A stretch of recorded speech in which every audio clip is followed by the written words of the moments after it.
N informal organisation. बेटा हर organisation में ये दोनों मिलेंगी आपको। आप किसी भी medium size large size company की बात करेंगे, एक फॉर्मल ऑर्गेनाइजेशनल स्ट्रक्चर मिलेगा आपको, जहां पर लोग जो हैं आपस में कनेक्टेड हैं बिकॉज उनको जो अथॉरिटीज रिस्पॉन्सिबिलिटीज दी हैं उसके हिसाब से they are connected to each other. That is formal organisation. जैसे हमने एक ऑर्गेनाइजेशन बनाई और हमने के से कहा के यू आर मैनेजर, एमए से कहा यू आर फाइनेंस मैनेजर। जब आपको अपॉइंट किया गया तो आपको बताया गया कि भाई आपका ये काम है और आपको यही काम करना है, आपको इसको रिपोर्ट करना है और ये फलाना आदमी आपको रिपोर्ट करेगा। ऐसा हमने रिश्ता बना दिया है ना। That is a formal organisation. Formal organisation में जहां हमने पहले ही आपको, formal organisation is like arrange marriage है ना। अरेंज मैरिज हुई, अब एमए की अरेंज मैरिज हुई और अरेंज मैरिज के बाद ये जो है अब ये अपने ससुराल गया। इसने देखा भी नहीं था लड़की को, बस शादी कर दी। अब ससुराल गया तो इसको वहां जाकर पता चला अच्छा ये मामा जी हैं, ये चाचा जी हैं, ये बड़ी बहन है, ये छोटी बहन है। तो सब खड़े थे सामने, तो बोला पैर छुओ, तो सबके पैर छू रहा था, मामा जी, मामी जी, चाचा जी, चाची जी। वहां छोटी बहन खड़ी थी, उसके भी छू दिया एकदम, मतलब मोशन में। सो फॉर्मल ऑर्गेनाइजेशन में जहां पर हम बताते हैं कि भाई this is where you stand, this is your position in the organisation. ये आपकी ऑर्गेनाइजेशन में ये आपकी अवस्था है, ये आपकी जगह है, आप यहाँ पर स्टैंड करते हैं। सो उसे हम फॉर्मल ऑर्गेनाइजेशन कहते हैं। Informal organisation is like love marriage है ना। अब लव मैरिज, मान लीजिए एमए की लव मैरिज हुई और खुशी देखो लव मैरिज के नाम से, बंदे का चेहरा देखो, the size of lips has increased, the sir आप तो मेरे डायमीटर। पीछे ही पड़ गए हो। मैं तेरे पीछे नहीं, तेरे आगे पड़ा हूं बेटे। तो वहां पर अब लव मैरिज में जो है 1.5-2 साल से वो रिलेशनशिप चल रहा है और वो 1.5-2 साल में ये ऑलरेडी जान गया है मामा कौन है, चाचा कौन है, और उन सबसे इनफॉर्मली बात होती ही है ना। लड़की ने अपने घर वालों से मिला लिया है कि भाई ये देखो ये एमए है, शादी करूंगी तो इसी से करूंगी वरना नहीं करूंगी। ठीक है, वो बड़ी सीरियस है एमए, शी इज वेरी सीरियस है ना about yes getting sir. Married and it seems you are not, but anyways हो जाएगा जो होना है। तो यहाँ वो ऑलरेडी सारी ऑर्गेनाइजेशन, सारे रिश्तेदारों को जानता है ऑलरेडी। ठीक है, so that is informal organisation. Informal organisation क्या होती है? ऑर्गेनाइजेशन के बीच में ही एक ऑर्गेनाइजेशन और बन जाती है। I give an example. I was working with a university, I was into management department. Now university has different departments. एक मैनेजमेंट डिपार्टमेंट है जो बच्चों को बीबीए और एमबीए के कोर्सेज कराता है। एक मेडिकल डिपार्टमेंट है जो एमबीबीएस और ये सब कराता है। एक लॉ डिपार्टमेंट है जो एलएलबी और एलएलएम ये सब कराता है। Now I was part of management department because I was teaching BBA and MBA childhoods.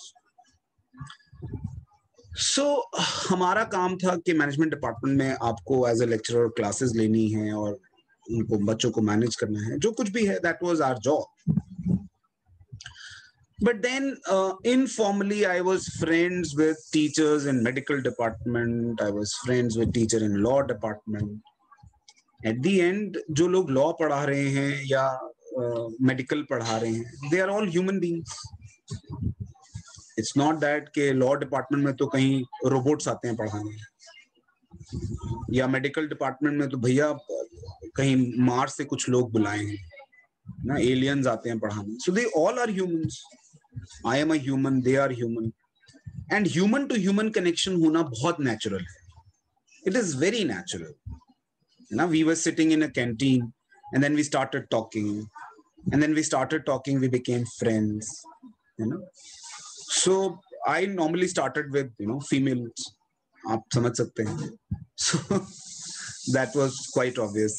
So जो है एक इनफॉर्मल सा रिश्ता बन गया, एक ग्रुप बन गया कि हम उस ग्रुप में पार्टीज भी होती थी हमारी, कभी चलो गेट टुगेदर होता था, कभी हम आपस में डिपार्टमेंट्स का शेयर कर लेते थे कि यार तेरा जो एचओडी है वो कौन है इस बार, अच्छा ये एचओडी है, यार मेरा एचओडी बड़ा बोरिंग है यार, HOD means head of department, या मेरा HOD is a very boring person, मतलब वो ही is very particular about this and that. तो हम बातें करते थे आपस में, that is an informal organisation, है ना। तो formal organisation is something which is created by the management, which is created by the company itself. कि boss, this is your job, this is your position, this is your boss, this is your subordinate, this is your mates, this is your this, वो सब बताते हैं, that's formal organization. Informal organization में आपका human to human जो connection बनता है वो हर जगह होता है, it happens everywhere, है ना। For example, the other day I was in Maruti for training. मुझे एक दिन की ट्रेनिंग देनी थी, एक दिन की ही ट्रेनिंग होती है हमारी, 9:30 to evening 5:30. So I was there for training and then I went for a lunch. उनका मेस है बहुत बड़ा, तो वहां पे मेस में अब अपना बुफे लगता है, खाना लीजिए और बैठिए खाइए, and there are common tables, there is no difference, मतलब कोई बॉस है तो उसके अलग टेबल हैं या कोई जूनियर है तो उसके अलग टेबल हैं, that's a very good kind of culture they have their. So then I was sitting and then people were sitting around, koi us department ka tha, koi us department ka tha. And then we started chatting. So if in one day, I'm just trying to say that if in one day there can be connections with other departments, why can't be the connections when you're working every day, day and night? आप कितने साल से काम कर रहे हैं उन organisation से. एक एग्जांपल और देता हूँ इनफॉर्मल ऑर्गेनाइजेशन का. When I was working with that university, so my director wanted some work to be done from the admissions department. There's another department called admissions, जिनको हम marketing department भी कहते हैं. वो basically they pursue the children. तो अब वो marketing department में my boss wanted something to be done. But then the director, जो डायरेक्टर ऑफ एडमिशंस था, वो उन दिनों एब्सेंट था और उसको 2-3 दिन लगने थे वापस आने में. But the person at my level, और maybe I mean she was junior to me, I think, in admissions department, but she was friends, we were friends. And then I asked her कि भाई ये काम है और ये काम करना है, क्या हो जाएगा, कैसे होगा. And then she agreed and she got it done. Now in that informal organization, in my formal organization where my director is my boss and I'm a lecturer, and then there is admissions department where there is a manager who's working, and then I had to get some work done. Through my informal organization, I got that work done. So that is informal. What I'm trying to say is informal organization exists within the formal organization. Formal organization में हम कराते हैं आपस में, informally एक दूसरे का काफी काम कर देते हैं. Formally जाएंगे तो बहुत लंबा रूट है. अगर formally जाता तो वो मुझे कहती कि भाई ऐसा है कि मेरे बॉस को मेल करिए, ना, ask your director to mail to my boss and then my boss will let me know and then I'll do it. Now this is a time consuming process and we wanted it done. Normal process, normal protocol जो है वो यही follow होता है कि एक department दूसरे department को मेल करेगा and then if it is approved and then that work will be done. But through that informal organization of mine and her, we could get the job done. Job was in favor of organization. It was in favor of university. किसी का personal interest तो नहीं था. Neither mine nor my director nor her, किसी का भी नहीं था. But then we got the job done. So what I'm trying to say is that there is a formal organization and there is informal organization exists within the formal organization. Everywhere you talk about any organization, it exists everywhere, right?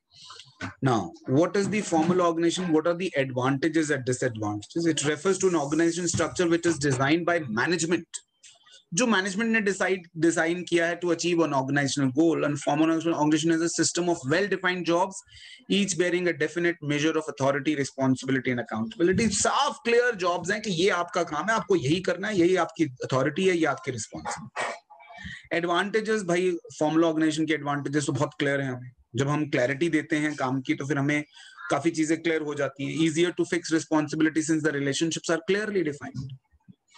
Relationship clearly defined है ना, हमें पता है ना that this is the boss and this is the subordinate. कुछ गलती होती है तो हमें पता है किसको पकड़ना है ना। It helps in avoiding duplication of efforts, क्योंकि आपने क्लियर कर दिया है कि A will do this, B will do this, तो ए और बी के आपस में क्लैशेस नहीं है। Unity of command is maintain in formal organisation, in case of formal organization. It leads to effectiveness in accomplishment of a goal by giving a framework for operations. It provides stability of organization because of better achievement of goal. Disadvantages आप समझेंगे तो आप advantages of informal समझ जाएंगे। इसकी जो disadvantages होंगी वो formal में, informal में आपको as advantages दिखेंगे। पहली, there are possibilities of delay due to procedural format to be followed. मैं अभी आपको एग्जाम्पल दे रहा था। अगर हम फॉर्मल ऑर्गेनाइजेशन के थ्रू जाते तो मेरे डायरेक्टर जो हैं उनको मेल करते और वो जो है अपने असिस्टेंट को बात करते और वो फिर ऐसे काम होता। That was a longer process, time consuming process. It does not give importance to social needs of employees and demotivates. अगर हम सिर्फ फॉर्मल ऑर्गेनाइजेशन में जिएंगे ना तो सोशल नीड्स तो हमारी पूरी नहीं होंगी। As I was saying that everybody has social needs. Everybody wants to talk. These are the social needs which are not being satisfied in lockdown. And now everybody understands that. शायद lockdown नहीं होता तो मैं आपको ये बात नहीं समझा सकता था। आप शायद आज नहीं, lately you will realize that there are some social needs, physiological needs, which you are not able to satisfy these days.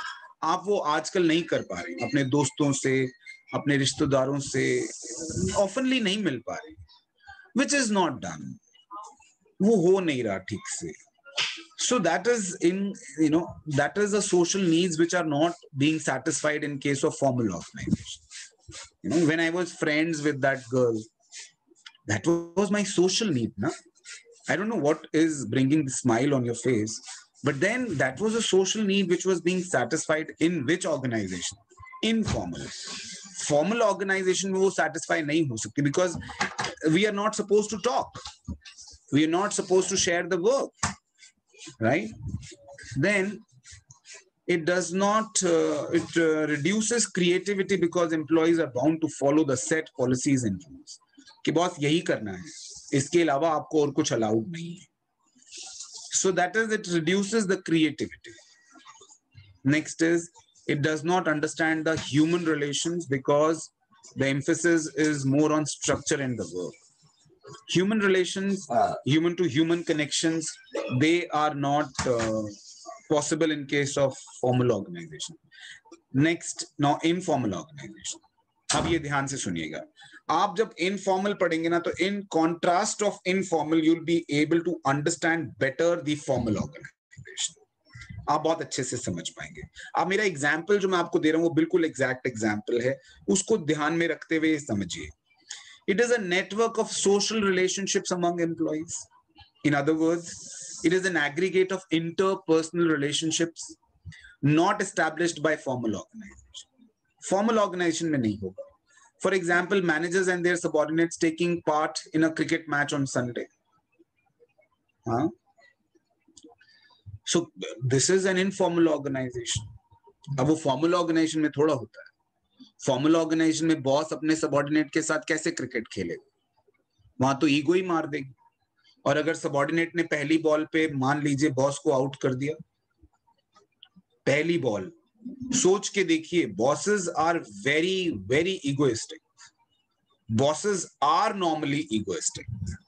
वो हो जाते हैं थोड़े टाइम में, कॉर्पोरेट्स में हो जाता है. दे आर, हाँ भाई क्या बात है, they talk like that. No, that's not possible. Their tone is like that. Their language is like that. अगर आपने कभी ध्यान से सुना हो, they their neck becomes stiff and they don't tilt. वो neck भी उनसे बेचारों से tilt नहीं होती, वो बड़े stiff हो जाते हैं bosses जो है. अब imagine that boss is clean bowled on first ball by the subordinate. अगर इनफॉर्मल ना हो और फॉर्मल हो, वो तो उसको नौकरी से ही निकाल दे। तूने मुझे आउट किया बॉस को, get out, don't show me your face again. क्या ऐसा होगा? जी ऐसा ही होगा। मगर इनफॉर्मल ऑर्गेनाइजेशन से वो बचाव हो जाता है। वो जो एक आपस का एक गैप है ना बेटा, वो इनफॉर्मल ऑर्गेनाइजेशन में कम होता है। वो एक गैप जो क्रिएट हो गया अथॉरिटी और उस रिलेशनशिप से, वो गैप कम हो जाता है ना। For example, MA goes get married in arrange marriage. Arrange marriage में गया एंड अब अपने ससुराल गया अपनी बीवी के साथ, वहीं रहा, वो नहीं आई यहाँ, ये चला गया था वहां, घर जवाई बन। तो वहां पर अब अपने ससुर जी से कैसे ज्यादा बात करे, बिकॉज इसको तो घूंघट में रहना है। सो इन दैट केस अब ससुर जी और इसका रिलेशनशिप और सास का रिलेशनशिप बहुत अच्छा नहीं बन रहा है, because there is some formalities in between. What is it? Formalities. Formal से ही तो बना ना फॉर्मेलिटीज, है ना, औपचारिकताएं, तो वो करनी पड़ेंगी। घूंघट करना पड़ेगा, जैसे ही ससुर जी आएंगे इसको घूंघट करके दूसरी तरफ मुंह करना है। And there is no relation, there is no human to human connection. तो मतलब आप सोचिए, इसका तो परमानेंट लाइफ टाइम का लॉकडाउन है ना, in between him and the mother in law and father in law. So there अगर आप वो रिलेशनशिप, वो जो आइस अगर ब्रेक होगी, वो अगर आइस ब्रेक होगी तो वो कैसे होगी? इनफॉर्मल ऑर्गेनाइजेशन से। Informal organization helps in breaking that ice. Now, advantages. Advantage में पहला advantage is it leads to faster spread of information. Faster spread of information क्या? काम भी बड़ी fast हो जाते हैं। It helps in fulfilling the social need of members that increase their job satisfaction. Now, I tell you, in the faster speed, whenever दूसरे department से कोई काम कराना होता, whenever my director used to call me, क्योंकि उसको पता था ये आदमी ना हर जगह जा के इसने सब से दोस्तियां करी, सब से, कोई छोड़ा नहीं, रादर कोई छोड़ी नहीं। So she was, my director was, my director is a very, very good lady. I still in touch with her. So she used to call me, Raman आजा जरा यार, वो डिपार्टमेंट, उस वाले डिपार्टमेंट से काम कराना है, थोड़ा ये बोल के उसको करा दे यार। So the things used to get very speedy. Don't get ideas, please. कुछ भी और मत सोचिए, सिर्फ जो मैं समझा रहा हूं केवल वहीं तक रेस्ट्रिक्टेड रहिए, उसके आगे पीछे मत जाइए, ना ही सोचिए, वो आपका काम नहीं है। आप समझ रहे हैं मैं क्या कह रहा हूं? आपने काफी कुछ विजुअलाइज भी कर लिया है अभी तक। Don't do that. Next is this organisation compensate and for incompleteness of formal organisation. Formal organisation में जो कंप्लीट नहीं हो रहा है, जो सोशल नीड्स हैं हमारी, वो वहां कंप्लीट नहीं हो रही, यहाँ हो जाएंगी। वहां काम स्लो हो रहा है, यहाँ तेज हो जाएगा। Then it keeps a check on authoritative behavior of managers. Authoritative, I just said that the managers, the bosses becomes their neck becomes stiff, their voice becomes authoritative. ये काम करके रखना, मैंने आपको बोला था ना, get out. So that kind of language, the informal organization से, अब वो मान लो महीने में एक बार उनका क्रिकेट मैच हो जाता है, तो कम से कम ये इनह्यूमन नेचर तो खत्म होगा। I call it inhuman. Right, you're a boss. Right, you have to maintain a distance with the subordinate. But ये किसने कहा कि you always have to talk in this language? Who teaches you this? ये कहाँ ऐसी classes होती हैं जहां ये सिखाया जाता है बॉसेस को सबॉर्डिनेट से ऐसे ही बोलना है? ये कहाँ सिखाया जाता है? Nobody teaches you this. Even in IIM, nobody teaches you this. ये कहाँ से सीखते हैं ये लोग? But then धीरे धीरे bosses become like that. छोड़ो सारे बॉसेस, आप सबके घर में एक मेड होंगे, जेंट्स या लेडीज, ड्राइवर होगा, कोई होगा। How informal you are with them? I am sure you not. You maintain a distance. That ice gets broken when there is an informal organization. वो आइस टूटती है। हमारे इंडिया में खास तौर पर ये माना जाता है कि if you are a boss and there is a subordinate then you are superior and then he is a inferior. ये सुपीरियर सबऑर्डिनेट तो चलता है, ये सुपीरियर इंफीरियर वाला रिलेशनशिप नहीं चलता। You can't say that subordinate is inferior. आपके बाद वही सुपीरियर बनेगा। आप रिटायर हो जाएंगे या आप अगली पोस्ट पे चले जाएंगे तो आपके बाद तो वही आएगा इस पोस्ट पे। तो आप कैसे कह सकते हैं कि that he is totally unqualified, he is totally बकवास, ही इज टोटली बेकार, उसके बस का? No. So this informal organization breaks that authoritative behavior of managers. ठीक है, it keeps a check on that. Time to time आप matches करा रहे हैं तो वो बोल्ड होता है और उसको पता चलता है कि भैया I am not the only one. Not disadvantages, informal के कुछ डिसएडवांटेजेस भी हैं। Information passing through formal structure are generally rumors which can mislead the employees. बड़ी रूमर फैलती हैं, बहुत रूमर फैलती हैं। I tell you the kind of rumors in corporations में किस तरह की rumors होती हैं। यार तुझे मालूम है हमारी कंपनी को उस कंपनी ने एक्वायर कर लिया, अब आधे एम्प्लॉइज को निकाल दिया जाएगा। कहां से ये बात बनी, किसने बोला, नहीं पता, but then it spreads like anything. And let me tell you, this is not a small thing. आपको सुनने में छोटी लग रही है। इमेजिन करिए आपसे किसी ने कहा आप कहीं नौकरी कर रहे हैं और नौकरी आपका फाइनेंशियल सपोर्ट है। आपको किसी ने ऐसी बात आकर कही कि यार ये हमारी कंपनी तो उस फिलानी कंपनी ने एक्वायर कर ली है, अब वो इसमें से तो आधे एम्प्लॉइज को रिट्रेंच कर देंगे, निकाल देंगे। अब हम जो हैं उसी 50% में से अपने आप को मान रहे हैं कि भैया अब मैं नौकरी से निकाला जाऊंगा। मैंने इसका सच मुझे नहीं पता, इसका झूठ मुझे नहीं पता, मगर अब मुझे लग रहा है कि मेरा जो है ना नौकरी में बस अब टाइम खत्म, अब मुझे निकाल दिया जाएगा, मुझे निकाल दिया जाएगा। और अब मैं पैसे कहां से कमाऊंगा, मेरे बच्चे कहां से पलेंगे, और ये और वो सब चल रहा है मेरे दिमाग में। और मेरे काम पे कंसंट्रेशन खत्म, मेरे काम की कंसंट्रेशन उड़ गई। क्यों नहीं उड़ेगी, सोचो ना। मैं तो मोटिवेशन लेवल ही उड़ गया, मैं तो डिमोटिवेटेड हूं कि मेरा तो बस अब महीना ही बचा है यहाँ पर इस organisation. Why would I work for that organisation? एक महीना ही। अब वो रूमर्स जो हैं वो नुकसान देते हैं, they are harmful, right? Then it does not have a systematic structure for smoothing running of business. कोई सिस्टमैटिक तो कोई सिस्टम तो होता नहीं इनफॉर्मल ऑर्गेनाइजेशन, ये तो किसी भी डायरेक्शन में मूव करती है informal organisation. The kind of structure may become a disrupting force that work against the interest of organization. कई बारी कुछ गलत लोग आपस में मिलकर, एक फाइनेंस डिपार्टमेंट का आदमी, मार्केटिंग डिपार्टमेंट का आदमी, एक एचआर डिपार्टमेंट का, आपस में मिलकर कुछ ऐसे काम करते हैं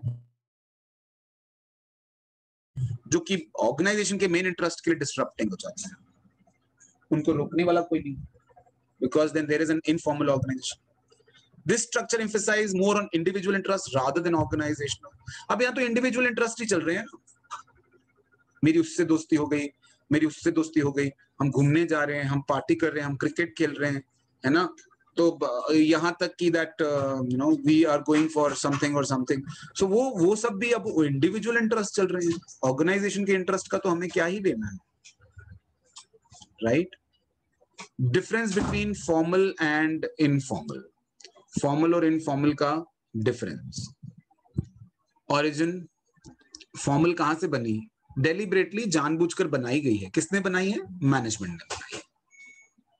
informal social interaction, human to human interaction से बनती है इनफॉर्मल। ये कोई बताता नहीं है कि आपको, अच्छा ये भी आपको एक बात बता दूं, the study has been done.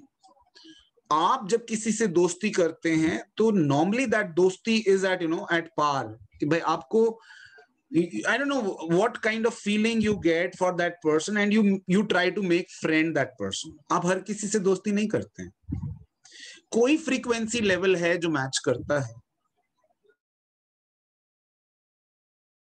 और वो फ्रीक्वेंसी वो फ्रीक्वेंसी, वो बातें करने का कोई लेवल है जो मैच करता है, और फिर आप उससे दोस्ती करते हैं.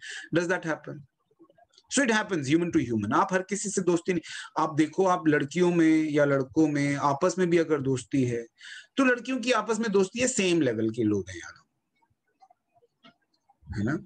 आप देखना, नालायक नालायक बच्चों की दोस्ती बड़ी अच्छी होती है, नालायक होशियार से दोस्ती नहीं होती नॉर्मली, क्योंकि वो फिर वो ईगो वाला problem. So there are something something, मतलब ये मैं इसके ऊपर पूरी एग्जैक्ट स्टडी तो मेरे पास नहीं है, बट देन सोशल इंटरेक्शन से आप इनफॉर्मल ऑर्गेनाइजेशन बना लेते हैं. अथॉरिटी, अथॉरिटी इसमें होती है, इसमें कोई अथॉरिटी नहीं होती, बस पर्सनल क्वालिटी की वजह से लोग आपको मानने लगते हैं. आपकी दोस्ती है आपस में, है ना, लेकिन आपने ऐसा देखा होगा कि आपके 6-7 दोस्तों में कोई एक दोस्त है जिसकी सब मानते हैं. Everybody look up to him और हर. हाँ यार, ये जो कर रहा है ना, I think that is we should do. ये जो कर रही है ना, we should also do it. क्या आप अंदर ही अंदर ऐसा सोचते हैं? मैं सिर्फ आपसे जानना चाहता हूं, क्या आप ऐसा सोचते हैं when you do something and then you look up to that person, अगर वो होता या वो होती इस वक्त, तो वो कैसा बिहेव करती? Have you ever thought like this? मैं आपसे सिर्फ पूछना चाह रहा हूं, please raise hand and let me know. क्या आप किसी पर्सन को अपना आइडल बना लेते हैं और उसके हिसाब से आप सोचना शुरू कर देते हैं, the way he thinks, the way she thinks, and you start thinking like that? Does that happen? Ever happened once? कभी ऐसा एक बार भी हुआ? If you open up, it will good for you. ये होता सबके साथ है, आप छुपा रहे हो बस. ऐसा होता ही नहीं है that you don't look up to somebody. Maybe कोई film star, maybe not your friend, maybe some politician, maybe some business person, maybe some good educationist, maybe some good teacher or professor. You look up to somebody and then you start, thinking like that person. अच्छा, अगर वो यहाँ ऐसा होता तो ऐसे कर रहा होता, and then you push yourself doing that way. क्या ऐसा हुआ है कभी? तो हाँ बोलो. कभी नहीं हुआ किसी के साथ. I don't agree. You all are lying, all are झूठास, मक्कार्स हो आप सब. सच बोलने में आफत आ रही है. नहीं, कभी ऐसा हुआ ही नहीं. Yes, you sir. Never looked up to Shahrukh Khan और रणवीर सिंह, रणवीर कपूर, और मे बी समबडी, है ना. कभी नहीं ऐसा हुआ, कभी नहीं. सर, एक मोटिवेशनल स्पीकर है संदीप महेश्वरी. हाँ, तो उसकी वीडियोस एंड वो थोड़ी वो करती हैं, बट लाइक ऐसा नहीं है कि कुछ करा हो कुछ ऐसा सुनकर, बट है कि एक माइंड को वो मिलता है सुनकर कि ओके ये सिचुएशन डील कर रखी है, या ही speaking about a similar situation in which I am. Connect हो जाते हो आप उसके साथ, Yes, आराम से कनेक्ट yes, हो जाते हो. yes, and yes. देन कभी ऐसा भी होता है ग्रेसी दैट अगर मैं अभी एक ये सिचुएशन आई है, अगर संदीप महेश्वरी जी को सुनकर उनके हिसाब से चलूं तो ये ऐसे होना चाहिए ये काम. क्या ऐसा हुआ है? पर्टिकुलरली तो ऐसा नहीं हुआ अभी तक वैसे. बट देन उनसे जो सीखा Yes, है और yes, वो सीख कर उसको थोड़ा इम्प्लीमेंट करने की कोशिश तो कहीं करी ही होगी. yes sir, कभी कभी. That's what I'm saying. That's what I'm trying to say. At that point, see, what I'm trying to say is the same. Then you're looking up to that person. जैसा उन्होंने सिखाया है वैसा आप कर रहे हैं, है ना. एमए, आपके साथ कभी ऐसा हुआ? Any girl you Yes, were sir. looking up to? Yes. Which No, one? sir. अच्छा, एक YouTube पे पेज है गीगल. गीगल. अच्छा, great life, great ideas of great life. अच्छा. तो मैं एक एक दैट और एक मुकेश अंबानी. तो अग्रवाल है, अंबानी को फॉलो करना तो बनता है. इट मेक सेंस, है ना. अच्छा, मैं एक नॉर्मल क्वेश्चन पूछना चाहता हूं आप सबसे. ईमानदारी से आंसर दीजिएगा. May be it's not connected to what we are doing right now, but it'll help us somewhere. Who do you call a successful person?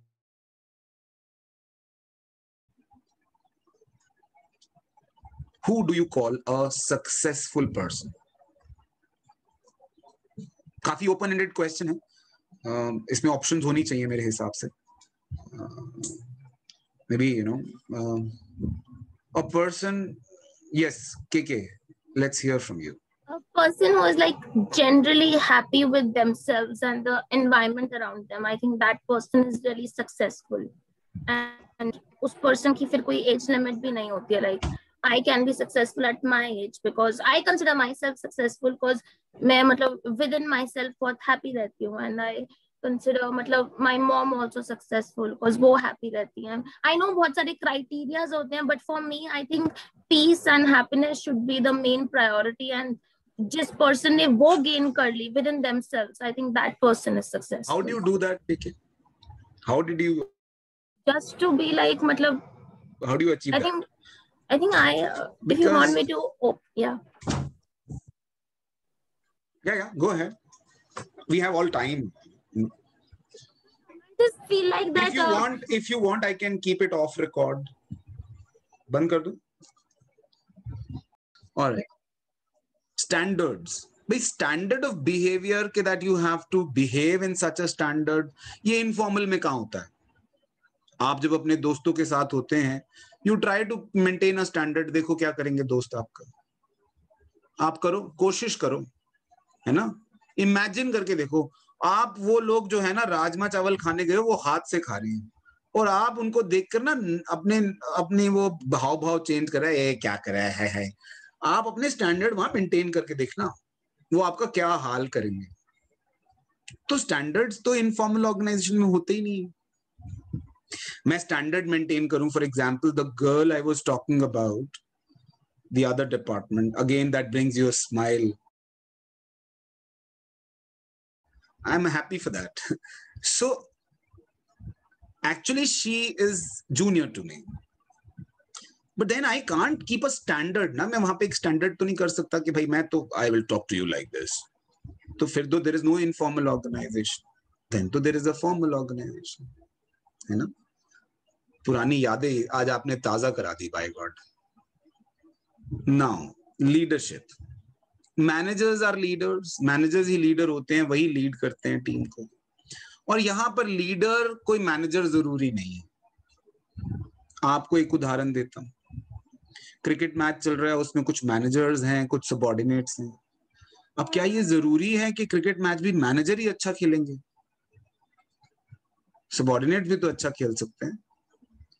And if they are playing good, they become leader informally. वो cricket team के leader तो वो बन जाते हैं क्योंकि वो अच्छा खेलते हैं. तो ये जरूरी नहीं है कि मैनेजर्स ही इनफॉर्मल ऑर्गेनाइजेशन में लीडर्स होंगे. Then flow of communication.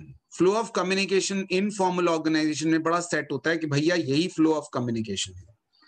और इनफॉर्मल ऑर्गेनाइजेशन में तो कोई फ्लो ऑफ कम्युनिकेशन होता ही नहीं. यही नहीं पता चलता कि चली कहां से थी इन्फॉर्मेशन, है ना. ये झूठ कहां से चला था, है ना. एमए ने धीरे से किसी को बोल दिया, अब वो आगे बढ़ गई बात. अब भूल गए कि एमए ने बोला था क्योंकि अफवाह फैलाई इसने थी. अफवाह आप समझते हैं व्हाट इज अफवाह? रूमर. उसको हम ग्रेप वाइन बोलते हैं, ग्रेप वाइन.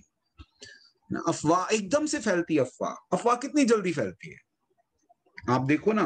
अफवाहें फैली, वो चाइना में ये हुआ था, वो हुआ था. कई ऐसी अफवाहें फैली कि चाइना में लोगों को मार रहे हैं, जिनको भी कोरोना हो जाता है उनको मार देते हैं. पता नहीं कितने लाख लोग मर गए वहां पर अचानक से. तो कितनी अफवाहें फैलती हैं, है ना. तो अफवाह वो इनफॉर्मल में होती है, वो पता भी नहीं चलता कि आई कहां से. आजकल तभी वो ट्विटर के पीछे जो है वो हमारी मोदी सरकार पड़ी हुई है कि ट्विटर के एमडी को बुलाओ और उसको ये करो और वो करो. ये अफवाह कैसे फैल गई. अब वो बेचारा ट्विटर का मालिक करे क्या, उसमें क्या करे. वो कोई इनफॉर्मल कोई ऐसी बात कर देगा, कोई लिख देगा, तो वो क्या अब वो हर इंफॉर्मेशन चेक करेंगे क्या? And how will they do it? पता नहीं व्हाई दैट. अच्छा मेरे को ये पता नहीं, ये बात करनी चाहिए कि नहीं, छोड़ो बाद में करेंगे. Nature, it is rigid.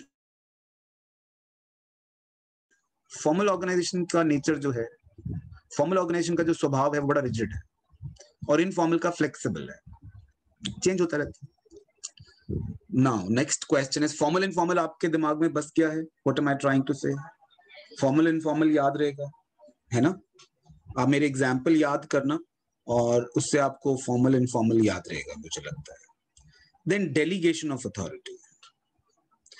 आपको जब एक ऑर्गेनाइजेशनल चेन बनानी है ना, तो आपको अथॉरिटीज देनी पड़ेंगी। अगर आप चाहते हैं कि आप अपना काम दे दें किसी को और वो काम करे, तो उसको मत दीजिए आप अथॉरिटी, वो काम कैसे करेगा। तो उस काम को देने के प्रोसेस को हम डेलीगेशन कहते हैं, उस अथॉरिटी को देने के। फॉर एग्जाम्पल, आप जो है अपनी दुकान पे किसी को मैनेजर बनाते हैं। आप दुकान पहले खुद चलाते थे, अब थोड़ा काम बढ़ गया है और आपने किसी को मैनेजर बनाया है, एंड ही और she looks after the whole store के कौन सा माल खत्म हो गया, कौन सा और मंगाना है।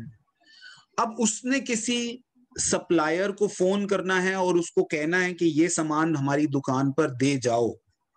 आप उसको अथॉरिटी दोगे ना इस काम की। सो दैट जो आप दे रहे हो उसको अथॉरिटी, दैट्स कॉल्ड डेलीगेशन। आप अपनी अथॉरिटी डेलीगेट कर रहे हो। एक्चुअल में वो अथॉरिटी आपके पास है, लेकिन अगर आपको ही करना है तो फिर उसको क्यों रखा है। अब उसने करना है तो उसको वो अथॉरिटी भी दो। सो that is delegation of authority. और जब ये डेलीगेशन अथॉरिटी देते चले जाते हैं, ए ने बी को दी, बी ने सी को दी, सी ने डी को दी, ये करते करते करते ऑर्गेनाइजेशन जो है वो डिसेंट्रलाइज्ड ऑर्गेनाइजेशन हो जाती है, क्योंकि आपने अथॉरिटीज आगे बांट दी हैं धीरे धीरे धीरे धीरे करके, डेलीगेट करते करते करते। तो लोग कहते हैं delegation is the process and decentralization is the end result of that process. Delegation is a process, decentralization is the end result of that process. All right, अब हम पढ़ेंगे authority, responsibility, accountability topic. Now इसमें जो हमारे पास question आया है, difference between authority, responsibility and accountability. मैं इसका डिफरेंस आपको वैसे ही समझाता हूँ। अथॉरिटी तो भाई कोई काम करने की पावर आपने दे दी है, कोई डिसीजन लेने की अथॉरिटी, राइट दे दिया आपने किसी को, दैट्स अथॉरिटी कि you can take this decision on your own, you have authorities. Responsibility, भाई किसी को कोई काम दिया है तो वो काम करके दे आपको। He is responsible for this particular job. जैसे हमारे घरों में हमने अनइंटेंशनली, अनसेड कुछ रिस्पॉन्सिबिलिटीज बांट ली। पैसे पापा लाएंगे, किचन मम्मी देखेगी। ये रिस्पॉन्सिबिलिटीज हमने खुद ही दे दी अपने माँ बाप को, दे दी ना अपने, मतलब अनसेड, और कुछ कहा नहीं, सुना नहीं, कोई बात ही नहीं हुई कभी इस बारे में, लेकिन हमने दे दी उनको रिस्पॉन्सिबिलिटीज। बेचारे सारी जिंदगी रिस्पॉन्सिबिलिटीज झेलते रहते हैं। कई बारी मम्मी कमाती भी है और खाना भी बनाती है, and we have always given them responsibilities, so that is responsibility. एक होता है अकाउंटेबिलिटी। अकाउंटेबिलिटी होता है जैसे हम फॉर्मल ऑर्गेनाइजेशन में करते हैं, घरों में तो नहीं होता ऐसा। अकाउंटेबिलिटी को अगर मैं हिंदी में कहूं तो जवाबदेही, आंसरेबिलिटी।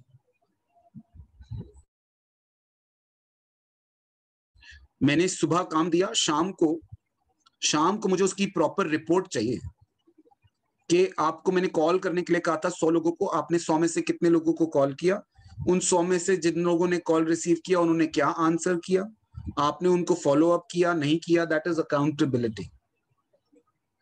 सो रिस्पॉन्सिबिलिटी से एक स्टेप और आगे चले जाते हैं तो then it becomes accountability.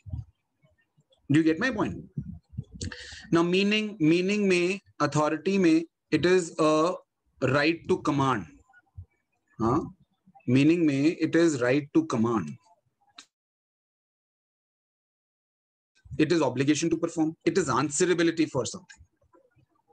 Origin arises from formal, arises from delegated authority, arises from responsibility. Formal organization आई, फॉर्मल ऑर्गेनाइजेशन ने अथॉरिटीज बांटी, अथॉरिटी जिसको दी उसको साथ में रिस्पॉन्सिबिलिटी दी, क्योंकि फ्योल साहब कहते हैं कि authority and responsibility should go hand in hand. Then responsibility जिसको दी उसको अकाउंटेबिलिटी, उसको आंसरेबिलिटी भी उसकी बांधी कि भाई इतने बजे तक ये रिपोर्ट तुझे देना है। देन फ्लो, अथॉरिटी ऊपर से नीचे फ्लो करती है, टॉप टू बॉटम। रिस्पॉन्सिबिलिटी नीचे से ऊपर, एंड अकाउंटेबिलिटी इज ऑल्सो नीचे से ऊपर, ठीक है। डेलीगेशन, आप अथॉरिटी डेलीगेट कर सकते हो और ये दोनों आप डेलीगेट नहीं कर सकते। मैं बताता हूं इसका, आपको एक एग्जांपल बताता हूं। हमने कुछ काम दिया प्रकल्पा को, प्रकल्पा के पास सबऑर्डिनेट्स हैं तीन लड़कियां और जो हैं, there are 3 more girls who help प्रकल्पा।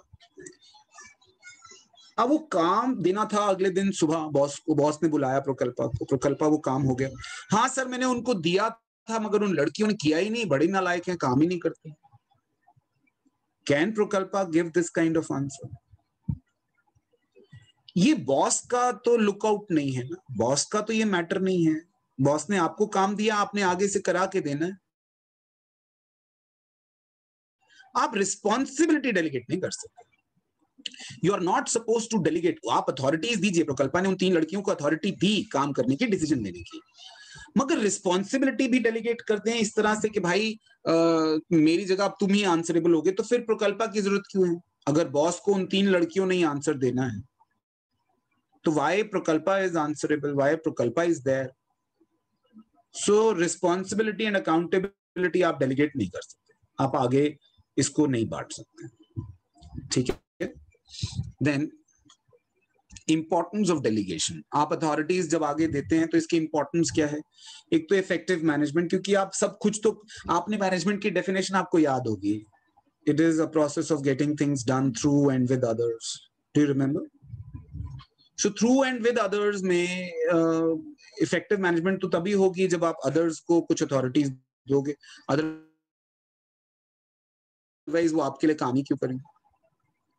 अदरवाइज वो काम नहीं करेंगे ना आपके लिए। So it becomes effective when you delegate authorities. Motivation of employees.